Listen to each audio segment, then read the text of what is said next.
Halo teman-teman, selamat datang di kelas UX bersama Aidispora. Kita lanjutkan pembahasan kita. Kalau kemarin kita udah menentukan problem statement yang tepat, kita udah punya problem statement yang jelas. Nah, langkah berikutnya adalah kita akan mengubahnya menjadi bentuk yang lebih eksploratif, yaitu menggunakan pertanyaan how might we. Jadi, how might we ini adalah cara kita mengubah masalah menjadi pertanyaan yang lebih terbuka. Apa sih tujuannya? Supaya tim bisa mengeksplorasi berbagai kemungkinan solusi desain. Jadi bukan langsung jawabannya, tapi membuka tim untuk berpikir. Nah, kenapa bentuknya harus pertanyaan? Karena dalam proses design thinking, kita nggak mau nih langsung terpaku pada satu solusi aja.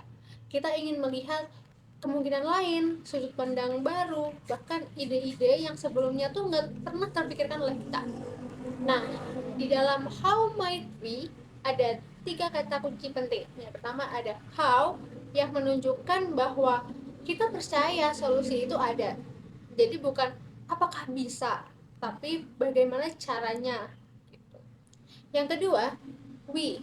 Ini menekankan bahwa proses ini itu melibatkan kolaborasi, bukan hanya tugas desainer, tapi melibatkan tim secara keseluruhan, bahkan developer, bahkan klien, bahkan bisnis, seperti itu.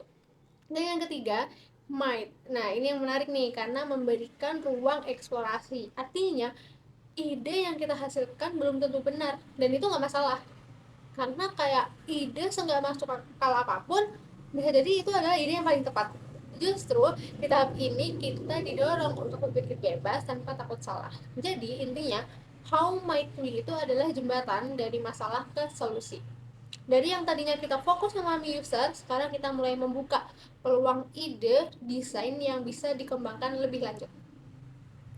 Nah, selanjutnya setelah kita merumuskan how might we, sekarang kita masuk ke tahap ideate and brainstorming. Di tahap ini kita masuk ke fase eksplorasi. Artinya kita mulai menghasilkan ide sebanyak mungkin. Sesuai dengan prinsip dalam design thinking, di fase ini diutamakan adalah kuantitas idenya dulu, bukan kualitas dulu. Jadi seberapa banyak boleh ide yang dikeluarkan. Kenapa? Karena semakin banyak ide yang muncul, semakin besar nih kemungkinan kita menemukan solusi yang benar-benar inovatif. Jadi, di tahap ini kita sengaja nih menunda penilaian tentang solusi. Kita fokus ke eksplorasi dulu. Selain itu, ideasi juga tidak dilakukan sendirian. Seperti yang ada di slide, kolaborasi lintas disiplin itu sangat penting karena perspektif dari desainer, developer, dan bisnis itu pasti berbeda. Nah, justru dari perbedaan itulah kita bisa melihat masalah dari berbagai sudut pandang. Nah, menariknya lagi nih, di era sekarang AI juga bisa berperan sebagai pendukung dalam proses ini. Nah, AI bisa membantu mempercepat eksplorasi ide kita, memberikan alternatif solusi yang banyak banget, atau bahkan membantu memvisualisasikan desain awal. Tapi tetap empati terhadap pengguna dan pengambilan keputusan itu tetap ada di manusia.